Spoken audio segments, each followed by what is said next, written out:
好来，乡亲啊，继续来看这件，这莫非是中国咧报复佩洛西要来台湾？公安咧无张无弛，伫昨深夜禁止100多件台湾食品厂的产品进口中国，包括未少出名的大牌子，像郭元益、维格饼家、维力食品、泰山企业等等，讲对台湾食品厂的影响真大，损失也无法度估计。讲农委会甲经济部拢掌握到资讯，相关的部会将会协助业者来应用。佩洛西要来台湾，引起两岸敏感的神经。中国海关总署昨半暝啊，率先暂停台湾100多件的食品进口，这应该是咧卖送佩洛西来台湾。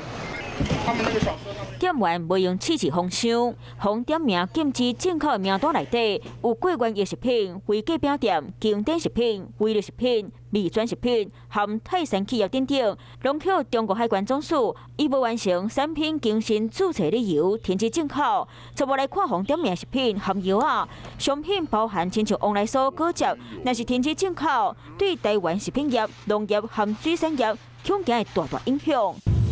我们现在因为是昨天中午才收到资讯嘛，所以我们会赶快去了解他所说的我们提供的一些，就是业者所提供的资料不够是哪一些部分，那他们有对哪一些是有意见的，这个都会持续的赶快了解。就这个部分当然会想要知道说为什么会是这么急啊。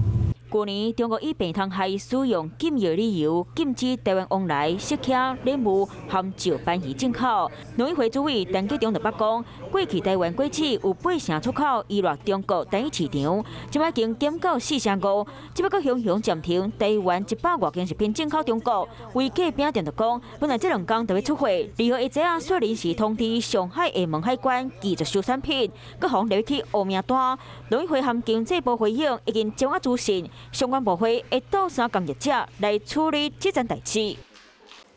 嗨，我是映彤，记得订阅华视的 YouTube 频道，并且要开启小铃铛哦，站起来！